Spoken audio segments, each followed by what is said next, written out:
একটু অবুঝ টাইপের। ভালো মন্দ কে কি বলে, কে কি করে বুঝি না। চলতে একটু সমস্যা হয়। আমি দেখতে খুবই সুন্দরী। বিশেষ করে আমার দুটো চোখ খুবই মায়াবী। গায়ের রং ধবধবে ফর্সা। আমার বয়স ১৯ বছর চলে। কিন্তু আমার চলাফেরা, স্বভাব এখনো ছোট বাচ্চাদের মতো। সেজন্য আমাকে স্কুলে পাঠায় না। যদি কোনো অঘটন ঘটে যায় সেটা আমি মুখ ফুটে বলতেও পারবো না। এই ভয়ে আমাকে স্কুলে ভর্তি করায়নি। আমি যেমনই হই না কেন, মা বাবা এমনকি বড় ভাই আমাকে খুব ভালোবাসে। আমাদের বাড়ি ৫ তলা, ৩ তলায় আমরা থাকি, আর বাকি সব ভাড়া দেওয়া হয়। আমাদের বাড়ির সামনে বড় একটা দরবার শরীফ আছে। সেখানে অনেক মানুষ যাতায়াত করে। আমি প্রতিদিন বিকেলে বারান্দায় দাঁড়িয়ে তাকিয়ে থাকি সেদিকে। ভালোই লাগে দেখতে। স্কুলে না গেলে কি হবে, আমার কয়েকজন বান্ধবী আছে। তারা সবাই স্কুলে যায় আমার বাড়ির সামনে দিয়ে। ডেকে এনে বাড়িতে, তারপর ওদের সাথে বন্ধুত্ব করি। প্রতিদিন বিকেলে অন্তত একবার আসে। ঘণ্টাখানেক আমার সাথে গল্প গুজব করে চলে যায়। একদিন বারান্দায় দাঁড়িয়ে আছি বান্ধবীদের নিয়ে। সবাই গল্প করছি। দরবার শরীফের মেন গেট আমাদের বাড়ির সামনে। একটা বিএমডাব্লিউ গাড়ি এসে দরবার শরীফের গেটের সামনে দাঁড়ায়। একজন বৃদ্ধ লোকের সাথে একজন ইয়াং বয়সের ছেলে গাড়ি থেকে নামে। হঠাৎ উপরের দিকে তাকাতেই ছেলেটার চোখ পড়ে আমার দিকে। সে অবাক দৃষ্টিতে হাঁ হয়ে তাকিয়ে আছে। বৃদ্ধ লোকটা কয়েকবার ছেলেটাকে ডাকলো, কিন্তু ছেলেটা মণিমুগ্ধ হয়ে এদিকেই তাকিয়ে আছে। সব শুনেও তার মত চেঞ্জ হলো না। সে মনে মনে ডিসাইড করলো, আমি যেমনই হই না কেন সে আমাকেই বিয়ে করবে। কথাটা তার মাকে বলল। মা শুনে খুব খুশি। এতদিন পর ছেলে বিয়ে করতে চাইছে। জয়ের বাবা শুনে প্রথমে একটু আপত্তি জানায়, কিন্তু ছেলের জিদের কাছে হার মানতে হলো। একদিন বিকেলে ওনারা সবাই আমাকে দেখতে আসে। এর আগে বাবাকে ফোন করে জানিয়েছে তারা আসবে। আমাকে দেখে সবার পছন্দ হলো। শুধু আমার অসুস্থতার জন্য জয়ের মা বাবা একটু আপসেট। কিন্তু জয়ের মতের কোনো পরিবর্তন হলো না। আপত্তি থাকা সত্ত্বেও ছেলের মুখের দিকে তাকিয়ে এই বিয়েতে মত দিল। এদিকে আমার মা বাবা আপত্তি জানায়, কারণ স্বামী সংসার এসবের কিছুই বুঝি না আমি। পরে যদি কোনো সমস্যা হয়। জয় বলল, আপনারা এই নিয়ে কোনো চিন্তা করবেন না। শাপলার সম্পূর্ণ দেখাশোনা আমি নিজে করব। তারপর এই বিয়ে ঠিক হলো। আগামী শুক্রবার বিয়ের দিন ঠিক হলো। এরপর ওরা চলে গেল। আমি মাকে জিজ্ঞেস করি, মা এনারা কেন এসেছে, অথচ সব কথা আমার সামনে হয়েছে। আমি সব শুনেও কিছু বুঝতে পারছি না। মা হেসে বলল, ওরা তোকে দেখতে এসেছে, তোকে খুব পছন্দ হয়েছে, এবার তোর বিয়ে হবে। আমি তো হাঁ হয়ে তাকিয়ে আছি। মা বলে, তোর খালাতো বোনের বিয়ে যেমন হয়েছে ঠিক তেমনই তোর বিয়ে হবে, বুঝলি। আমি কোনো কথা না বলে আমার রুমে চলে গেলাম। এদিকে বিয়ের আয়োজন শুরু হয়ে গেছে, কারণ হাতে বেশি সময় নেই। তাই খুব ধুমধামের সাথে বিয়ে হবে বাবা বলছে। একে একে মেহমান সব খেয়ে বেরিয়ে যেতে লাগলো। এখন আমাদের বিয়ের শুভ সময় উপস্থিত। দুজন লোক এসে আমাকে কবুল বলতে বলে। আমি হাঁ হয়ে তাকিয়ে আছি। আমার পাশে বসে থাকা আমার কাজিন বলে, কিরে চুপ করে আছিস কেন, কবুল বল।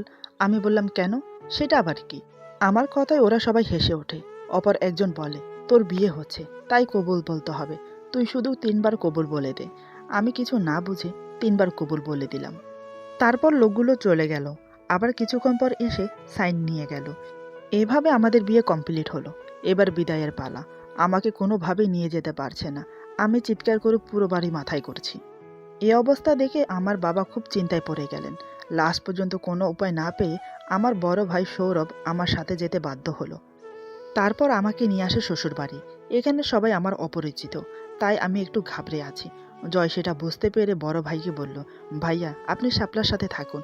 অপরিচিত সবাইকে দেখে নার্ভাস ফিল করছে মনে হয়। জয়ের কথা মতো বড় ভাই আমার সাথে রইল। রাত তখন ১২টা। এদিকে আমার খুব ঘুম পাচ্ছে। ভাইয়া বুঝতে পেরে আমাকে ঘুম পাড়িয়ে দিল মাথায় হাত বুলিয়ে। কিছুক্ষণ পর জয় এসে দেখে আমি ঘুমিয়ে পড়েছি। বড় ভাইয়া বলল, ও এখন আর উঠবে না। আমি অন্য রুমে গিয়ে ঘুমাই, তুমি ওর সাথে থাকো। জয় একটু লাজুক ভাব নিয়ে বলে, ভাইয়া বলছিলাম কি, ওকে যদি আমার রুমে নিয়ে যাই কোনো সমস্যা হবে না তো। ভাইয়া বুঝতে পেরে মুচকি হেসে বলে, দেখো আল্লাহ আমার মনের আশা পূরণ করেছেন। তোমাকে নিজের করে পেয়েছি। যেমনই হও তুমি, তাতে কি, তুমি আমার ভালোবাসা, আরও অনেক কিছু। আমাকে জড়িয়ে ধরে কপালে কিস করে। এদিকে আমি গভীর ঘুম। জয় অনেক রাত পর্যন্ত জেগেছিল। মাঝরাতে আমাকে জড়িয়ে ধরে ঘুমিয়ে পড়ে। সকালে ওর আগে আমার ঘুম ভাঙে। পাশে অপরিচিত লোককে ঘুমোতে দেখে ভয় পেয়ে গেলাম। চিৎকার দিয়ে উঠি। আমার চিৎকারে জয়ের ঘুম ভেঙে যায়। সে তৎক্ষণাৎ উঠে বসে বলে, কি হয়েছে, তুমি এমন করছো কেন। আমি গুটিসুটি মেরে বসে আছি। বুঝতে পারলো আমি ভয় পেয়েছি। জয় বলে, ভয়ের কিছু নেই, আমি তোমাকে কিছু করব না। আমি বললাম, ভাইয়া কোথায়। জয় বলে, আছে, আমি ডেকে দিচ্ছি। এই বলে জয় ভাইয়াকে ডাকতে চলে গেল। ভাইয়া পাশের রুমে ঘুমাচ্ছিল। জয় গিয়ে ডেকে আনে। ভাইয়া আসতেই আমি ছুটে গিয়ে জড়িয়ে ধরি। তারপর বলি, ভাইয়া লোকটা খারাপ। লোকটা আমার সাথে বিছানায় ঘুমিয়েছে। আমার কথা শুনে জয়ের মাথা হেট হয়ে গেল। লজ্জায় মাথা উঁচু করে দাঁড়াতে পারছে না। ভাইয়া জয়কে উদ্দেশ্য করে বলল, তুমি কিছু মনে করো না ভাই। আসলে ও অবুঝ, তাই কি বলতে কি বলে ফেলছে সেটা ও নিজেই জানে না। জয় বলে, না ভাইয়া, আমি কিছু মনে করিনি। ভাইয়া বলে, ও হচ্ছে তোমার স্বামী। স্বামীকে কেউ লোক বলে? আমি বললাম, সেটা আবার কি? ভাইয়া বলে, স্বামী মানে বন্ধু। যেমন তোর মেয়ে বন্ধু আছে, মনে কর এটা তোর ছেলে বন্ধু। এবার বুঝতে পেরেছিস? আমি মাথা নাড়িয়ে হ্যাঁ সূচক সম্মতি জানাই। ভাইয়া বলে, তাহলে যা ফ্রেন্ডশিপ কর নতুন বন্ধুর সাথে। ভাইয়ার কথা মোচের তলায় থাকে, আমরা দোতলায়। আমাদের মাঝে কিছু হলেও কেউ টের পাবে না। এমনিতে আমাদের মাঝে এখনো কিছু হয়নি। আমি ঘুমানোর পর জয় আমাকে বুকে জড়িয়ে নেয়, কিস করে। অন্য কিছু করার সাহস পায় না। কিন্তু আর কতদিন এভাবে? ওরও তো মন চায় আমাকে নিজের করে পেতে। একদিন সকালে আমি জানালার ধারে দাঁড়িয়ে আছি। জয় আমাকে পেছন থেকে জড়িয়ে ধরে ঘাড়ে কিস করে। আমি জিজ্ঞেস করলাম, কি করছো তুমি? জয় বলে, আদর করছি। কেন, তোমার ভালো লাগছে না? আমি বললাম, কেমন জানি লাগছে, ছেড়ে দাও আমাকে। জয় বলে, এমন করছো কেন? আর একটু আদর করি না? আমি বললাম, ভালো লাগে না। তারপর জোর করে নিজেকে ছাড়িয়ে নিয়ে ছুটে নিচে চলে এলাম শাশুড়ির কাছে। তখন আমার শ্বশুর পত্রিকা পড়ছে। আমার শাশুড়ি ফ্লাস্ক থেকে কাপে চা ঢালছে। হঠাৎ আমি এসে জড়িয়ে ধরাতে চায়ের কাপ পরে ভেঙে যায়। আমার শাশুড়ি জিজ্ঞেস করে, কি হয়েছে বোমা, এভাবে ছুটে আসছো কেন? কিছু কি হয়েছে? আমি হাঁপাতে হাঁপাতে বললাম, ওই যে লোকটা আছে না, মানে আমার স্বামী, মানে আমার বন্ধু। কি করেছে জানো? আমার শাশুড়ি বলে, কি করেছে? আমি বললাম, সে আমাকে জড়িয়ে ধরে কিস করেছে। ছাড়তে বললাম, কিন্তু সে আমাকে ছাড়তে রাজি না। তাই জোর করে ছুটে পালিয়ে এসেছি। লোকটা ভালো না, তাই না মা? এই কথা শুনে আমার শাশুড়ির হাত থেকে ফ্লাস পরে ভেঙে গেল। আমার শ্বশুর পত্রিকা এক সাইডে ফেলে হাঁ হয়ে তাকিয়ে আছে। আমার শ্বশুর শাশুড়ি একজন আরেকজনের মুখ দেখাদেখি করছে। আমার শাশুড়ি শ্বশুরকে উদ্দেশ্য করে বলল, তুমি ঘরে যাও, আমি আসছি। আমার শাশুড়ির কথা মতো শ্বশুর চলে গেল। তারপর আমার মাথায় হাত বুলিয়ে বলল, ও তোমাকে জড়িয়ে ধরেছে, এটা কাউকে বলতে নেই। আমি বললাম, কেন, বললে কি হয়? আমার শাশুড়ি বলল, লোকে খারাপ বলবে, বলবে মেয়েটা পচা। তুমি কি পচা মেয়ে হতে চাও? আমি মাথা নেড়ে বললাম, না না, আমি পচা মেয়ে হতে চাই না। আমি আর কাউকে কিছু বলবো না। আমার শাশুড়ি বলল, এই তো লক্ষ্মী মেয়ের মতো কথা, এখন যাও নিজের রুমে। শাশুড়ির কথা মতো নিজের রুমে চলে এলাম। জয় রুমে ছিল। আমি আসতেই বলল, কোথায় গিয়েছিলে? আমি বললাম, মা বাবার কাছে। জয় বলে, নিশ্চয়ই আমার নামে নালিশ করেছ? আমি মাথা নিচু করে বললাম, হ্যাঁ করেছি। জয় বলে, খুব ভালো করেছো, মা বাবার কাছে আমাকে ছোট করে। আমি বললাম, আমি আর বলবো না। মা বলেছে এসব নাকি বলতে হয় না। জয় বলে, দাঁড়িয়ে কেন, আমার পাশে বসো। আমি ধীরে ধীরে গিয়ে ওর পাশে বসলাম। পাশে বসতেই আমার একটা হাত শক্ত করে ধরে বলে, শাপলা, ভালোবাসি তোমাকে আমি, সেই প্রথম দেখা থেকে। ভালোবাসা বোঝো? আমি বললাম, না, সেটা কি? জয় বলে, আমি তোমাকে রাতে মাথায় হাত বুলিয়ে ঘুম পাড়াই, তোমার খেয়াল রাখি, তোমার পছন্দের সব কিছু নিয়ে আসি, তোমাকে যত্ন করে খাইয়ে দেই। এটাকে ভালোবাসা বলে। একটু আগে আমি তোমাকে জড়িয়ে ধরে কিস করেছি, এটাকেও ভালোবাসা বলে। ভালোবাসা আরও অনেক রকম আছে, তুমি যদি শিখতে চাও তাহলে আমি তোমাকে শেখাবো, কিন্তু কথা দিতে হবে, কাউকে বলবে না। যদি বলো তাহলে আমি শেখাবো না। আমি বললাম, ঠিক আছে, আমি কাউকে বলবো না। এমন সময় আমার শাশুড়ি আসে। দরজার বাইরে দাঁড়িয়ে জয়কে ডাকে। মায়ের ডাক শুনে জয় বেরিয়ে গেল। আমার শাশুড়ি কিছুদিনের জন্য পুরনো বাড়িতে গিয়ে থাকবে জানান। জয় বুঝতে পারলো কেন এই সিদ্ধান্ত, তাই আপত্তি জানালো না, কারণ তারও সুযোগের দরকার। এই বলে আমার শ্বশুর শাশুড়ি দুজন চলে গেল পুরনো বাড়িতে। জয় এসে আমাকে আবার জড়িয়ে ধরে। আমাকে বলে, তুমি আমাকে জড়িয়ে ধরো। আমি বললাম, কেন? জয় বলে, ভালোবাসা শিখবে না, তাই বলছি, জড়িয়ে ধরো। আমি জয়ের কথা মতো জড়িয়ে ধরলাম। জয় বলে, শক্ত করে ধরো। আমিও শক্ত করে ধরলাম। জয় বলে, চোখ বন্ধ করো। আমি চোখ বন্ধ করলাম। কিছুক্ষণ পর জয় বলল, কেমন ফিল করছো? আমি বললাম, ভালো লাগছে। জয় বলে, কিস করলে আরও ভালো লাগবে, কিস করি তোমাকে? আমি বললাম, করো। জয় আমাকে কিস করতে শুরু করলো। কিছুক্ষণ করার পর জয় বলে, এখন কেমন লাগছে? আমি বললাম, জানি না, কেমন জানি লাগছে, আমার ঘুম পাচ্ছে। এই কথা শুনে জয় হো হো করে হেসে ওঠে। তারপর আমাকে বলে, চলো তোমাকে ঘুম পাড়িয়ে দেই। তা বলে আমাকে বুকে নিয়ে শুয়ে পড়লো। আমি বললাম, মাথায় হাত বুলিয়ে দাও।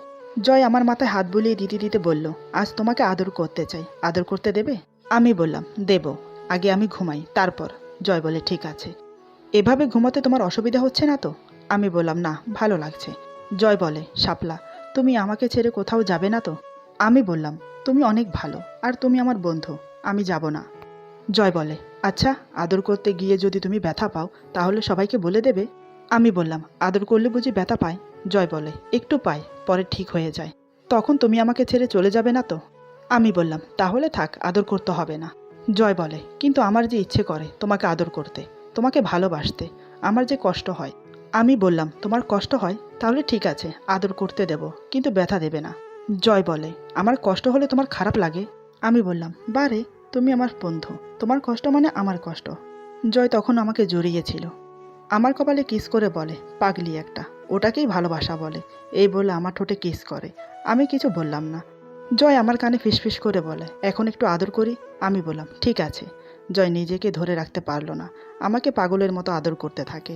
এতদিন ঘুমের মাঝে রেখে সামান্য একটু আদর করত, তাও খুব সাবধানে, যাতে আমি জেগে না যাই। কিন্তু আজ আমার অনুমতি পেয়েছে, এটাই ওর কাছে স্বর্গ। এই প্রথম কোনো পুরুষের ছোঁয়া পাচ্ছি, অন্যরকম একটা ফিল হচ্ছে, যেটা বলে বোঝাতে পারছি না। ধীরে ধীরে আমার কাছেও ভালো লাগছে। একসময় জয় আমাকে বলে, কোনো সমস্যা হচ্ছে না তো? যদি সমস্যা হয় তাহলে থাক। আমি বললাম, না, আমি ঠিক আছি। জয় বুঝতে পারে আমার ভালো লাগছে, তাই জয় বলে, তাহলে অন্যরকম ভালোবাসি। একটু কষ্ট পাবে, পরে ঠিক হয়ে যাবে, সমস্যা হলে আমাকে বলবে, ঠিক আছে? আমি মাথা নেড়ে সম্মতি জানাই। জয় ধীরে ধীরে সঙ্গমের জন্য প্রস্তুতি নেয়। ধীরে ধীরে সে আমার সাথে সঙ্গমে মিলিত হতে থাকে। প্রথমটাই আমি বাধা দিই, কিন্তু জয় শোনে না। সঙ্গমে লিপ্ত হবার কিছুক্ষণ পর দেখে আমার চোখে পানি। জয় বুঝতে পারলো আমার কষ্ট হচ্ছে, তাই আমাকে ছেড়ে দেয়। তারপর আমাকে বুকে জড়িয়ে ধরে বলে, সরি সরি, ক্ষমা করে দাও। খুব লেগেছে না? ভুল হয়ে গেছে, প্লিজ তুমি কান্না করো না। এরপরে অনেক কষ্টে আমাকে শান্ত করে। এ তো গেল দিনের ব্যাপার। রাতে সে আবার আমাকে কাছে পাওয়ার জন্য ব্যাকুল হয়ে আছে। তার আধুরা ভালোবাসা এখন পূর্ণ করতে চায়। আমাকে অনেক অনুরোধ বিনয় করে রাজি করায়। আমি বললাম, দুপুরে কিন্তু আমি কষ্ট পেয়েছি। জয় বলে, এখন কোনো ব্যথা পাবে না। আমি বললাম, যদি ব্যথা পাই তাহলে? জয় বলে, ব্যথা পাবে না, ব্যথা পেলে আমাকে বলো, তাহলে আমি করব না। এই বলে আমাকে আদর করতে থাকে। একসময় নিজের চাহিদা পূরণ করতেই সঙ্গমে লিপ্ত হয়। প্রথমে একটু সমস্যা হলেও পরে ঠিক হয়ে গেছে। আমি কোনো রকম বাধা দিচ্ছি না দেখে জয় বুঝতে পারলো আমারও ভালো লাগছে। এটা দেখে সে আনন্দে আত্মহারা হয়ে যায়। মনে মনে ভাবছে, আজকের পর থেকে আর কোনো বাধাই থাকবে না শাপলাকে ভালোবাসতে। কিন্তু তারপরও সমস্যা আছে। এসব ব্যাপারে যদি কাউকে বলে দেয়, তাহলে তো মান সম্মান সব ধুলো মিশে যাবে। ওর চাহিদা পূরণ করে আমার পাশে শুয়ে পড়ে। আমাকে বুকে জড়িয়ে বলে, এ ব্যাপারে কাউকে যেন না বলি। আমি বললাম, কেন? জয় বলে, তুমি আমি স্বামী স্ত্রী। স্বামী স্ত্রীর মাঝে যা হয় সেটা বলা যায় না, তাহলে স্বামী নারাজ হয়ে যায়। আর স্বামী নারাজ হলে আল্লাহ নারাজ হয়ে যায়। তাহলে বুঝতে পারছো, আমি নারাজ হব, আমার কষ্ট হবে, সবাই আমাকে বকা দেবে। তুমি কি চাও কেউ আমাকে বকা দিক? আমি বললাম, না, ঠিক আছে, আমি কাউকে বলবো না। জয় আমাকে বুকে জড়িয়ে ধরে বলে, এটা আমার লক্ষ্মী বউ। এই বলে আদর করতে থাকে। তার মানে বুঝতে পারছেন জয়ের আদর করার মানে কি। এভাবে আমাদের ভালোবাসা চলতে থাকে। আমার স্বামী আমাকে খুব কেয়ার করে। আমার শ্বশুর শাশুড়ি নিজের মেয়ের মতো আমাকে আগলে রাখে। বর্তমান আমি 2 সন্তানের মা। প্রতিবন্ধীতা আমাকে বাধা দিয়ে রাখেনি। ভালো স্বামী, ভালো ফ্যামিলি পেয়েছি। আমার জীবন সার্থক। তবে স্বামীর কথা রাখতে পারেনি। আমাদের মেলামেশার ব্যাপারে আমার বান্ধবীদের বলে দিয়েছিলাম। সবাই শুনে অবাক। ওরা আমাকে খুব বকা দিয়েছিল। সত্যি, মানুষের জীবনে ভালো মন্দ মিলিয়ে অনেক কিছু হয়। গল্পটি একটি বাস্তব ঘটনা। ঘটনাটি হচ্ছে ঢাকা জেলায়। বাকি অ্যাড্রেস ও পরিচয় সম্পূর্ণ গোপন রাখা হয়েছে। আশা করি গল্পটি আপনাদের ভালো লাগবে। যদি ভালো লাগে তাহলে লাইক, কমেন্ট এবং সাবস্ক্রাইব করে আমাদের পাশে থাকুন। পাশে থাকা বেল আইকন প্রেস করে দেবেন, তাহলে আমাদের নিত্য নতুন ভিডিও আপনাদের কাছে পৌঁছে যাবে। সবাই ভালো থাকবেন। আল্লাহ হাফেজ।